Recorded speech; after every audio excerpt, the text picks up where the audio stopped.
Revelation 21 chapter उसका 12 verse.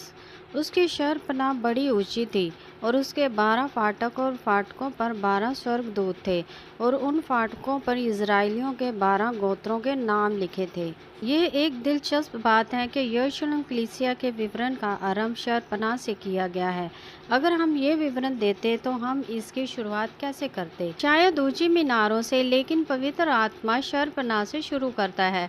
शर्पनाह विशाल और ऊंची थी और ये संसार से और हर एक अशुद्ध बात से अलग होना दर्शाती है। कुत्ते, जादू टोना करने वाले, व्यभिचारी, हत्यारे, मूर्ति पूजक और वे सब जो झूठ को चाहते हैं वह उस पर आचरण करते हैं, शर्पनाह से बाहर रहेंगे।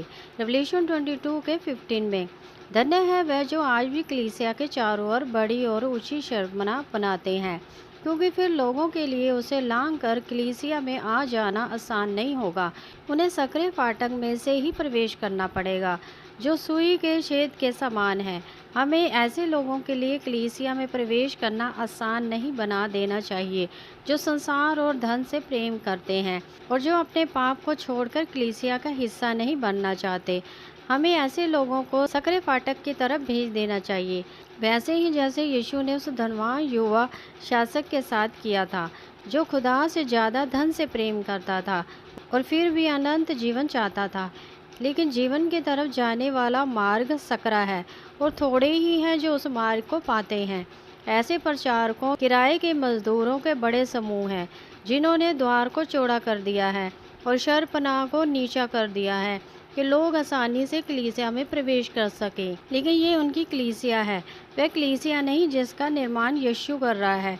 यरूशलेम की शर्पनाह बड़ी और ऊंची है। यरूशलेम के 12 द्वार थे। यहाँ पवित्र आत्मा उद्धार के सकरे फाटक का चित्रण नहीं कर रहा है, लेकिन यहाँ कुछ बिल्कुल ही अलग है। यशायाह 60 का 18 हमें बताता है, तू अपनी शर्पनाह का नाम उद्धार, पाप से उद्धार और संसार से अलगाव और अपने फाटकों का नाम स्तुति रखेगी। 12 द्वार हैं, उत्तर में, दक्षिण में, पूरब में व पश्चिम में, 3-3 द्वार। ये हमें सिखाता है कि हम चाहे जिस दिशा से भी खुदा की उपस्थिति में आए, हमें हमेशा एक स्तुति की आत्मा में और धन्यवाद के साथ आना चाहिए। कलीसिया में निंदा, कुड़कुड़ाहट या शिकायत के लिए बिल्कुल कोई जगह नहीं है। नए यरूशलेम के बारे में सबसे पहले इन्हीं 2 बातों का उल्लेख किया गया है, अलगाव की दीवार और स्तुति के फाटक। कलीसिया में हमें लगातार इन्हीं 2 बातों के बारे में बात करने की ज़रूरत है। ये देखना एक दिलचस्प बात है कि 12 द्वारों पर जो नाम लिखे हैं वे इज़राइल के 12 गोत्रों के नाम हैं। ये बात हमें स्पष्ट रूप में सिखाती है। पुरानी